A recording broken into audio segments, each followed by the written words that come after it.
Joining us now is former White House Chief of Staff and Senior Advisor at Bondi Partners, Mick Mulvaney. Mick, welcome back to the program. I want to talk about the state of the race right now with less than 2 weeks to go, and Republicans are trying to eat into the Democrats' historic early voting advantage by casting their ballots before Election Day, and they seem to be doing this more than they have in past cycles. Mick, what's the wisdom of this strategy? Is it a good one, and is there a danger that they deplete their votes now before Election Day?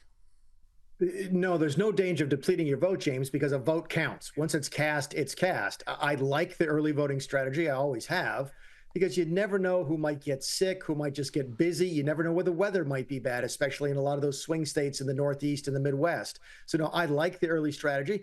Keep in mind, yes, the Democrats are still turning out more people in this early voting period than Republicans are, but not by as large a margin as they have historically. So that's why you hear people think that say things like, maybe things are trending towards the Republicans, even though the raw numbers favor the Democrats as of now. Historically, the Republicans are doing better than they usually do. Yeah, right. Okay, that's really interesting. So what we're talking about then here is that even though Democrats in places like Pennsylvania, Wisconsin, I think some of these other states, they're still 10 or 15 points behind. But I have seen some analysts, and we had Mark Halperin, the political guru, the other day say that if you have enough of these votes, you could even see an early call on some of these states. Do you agree with that idea? I think that's a little bit of a hyperbole. I saw the same stuff. Yeah. I know Mike, but I think what he was doing was setting up a flare to Democrats that they were not as far out in front as they needed to be. I doubt very seriously enough votes will be cast before the polls close to be able to make a call, because keep in mind, they won't start counting those votes, those ballots in Pennsylvania until the polls actually close anyway. So I think it was a little bit of hyperbole to get a message across, but I do think it sends the message that Republicans are doing better than even the Democrats expected. Yeah. Now, Mick, I'm going to be talking to everybody about this evening, but I've got to talk to you about and get your reaction to some of that Kamala Harris town hall. Just want to play a little bit of this. Have a look.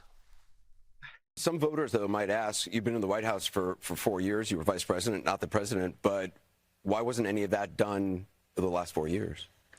Well, there was a lot that was done, but there's more to do, Anderson. And I'm pointing out things that need to be done, that haven't been done, but need to be done.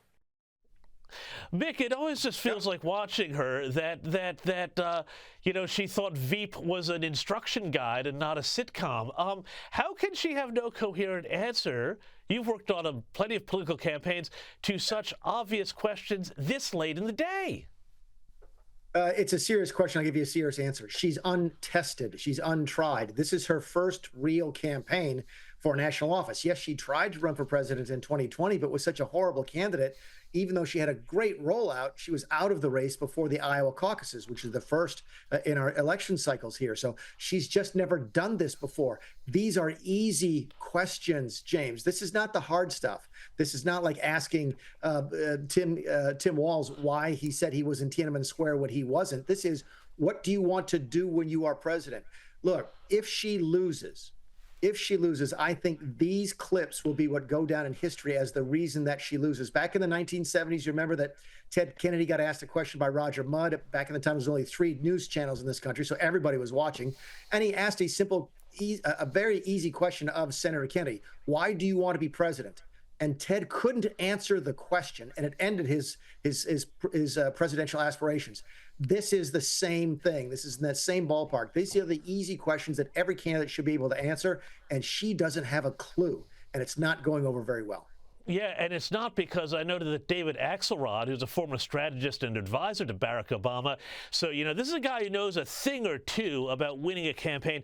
Well, he said this. Doesn't want to answer a question. Her habit is to kind of go to word salad city, and she did that on a couple of answers. One was on Israel. Anderson asked a direct question: would you be stronger on Israel than Trump? And there was a 7-minute answer, but none of it related to the question he was asking. And, it wasn't just him who was critical. There have been plenty of other people on the left who've also been critical of her performance here. Is this a sign that there are alarm bells going off among the Democrats and in the Harris campaign?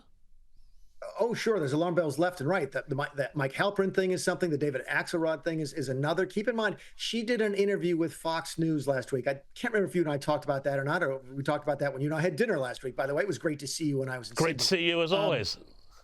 But she's not able to answer these easy questions. When she goes on Fox News, what does that mean? That means that they think that she is losing. If you're winning, you don't go on the other side's news network. You don't need to. So yes, there's all sorts of alarm bells, all sorts of red flags. David Axelrod is not a dummy by any stretch of the imagination. I don't think that it's as bad as they say that it is. Again, I think there's some hyperbole here designed to sort of scare Democrats into voting and turning out. Again, getting out the vote here is critical in a country where we don't have compulsory voting, but certainly it's not good news in the Democrat camps right now. Yeah, and then, also we're just seeing that the amount of time that she's spending on the road, I'm getting very 2016 vibes here, because it feels like, according to a New York Times analysis, Donald Trump since September 1st has done 71 events in a lot of key states. Kamala Harris has done something like only 51. Is she just simply not getting out in front of people enough? And is this a bit of a repeat of 2016 when, again, Trump was getting out in front of more people than Hillary and just closing the deal more?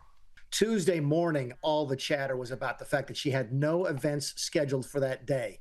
Wednesday, she had no public events scheduled. She did an impromptu thing about John Kelly's comments, but she didn't have a rally or a campaign stop scheduled. She did some television late at night. She's not out on the road. It's hard to explain to people how just stunning this is to folks who do this for a living. This is crunch time. I remember I ran for Congress 4 times. We never took a day off from campaigning for the last 6 weeks, from roughly mid-September until the day before election. It was go, go, go all of the time. And she's almost running a Rose Garden campaign.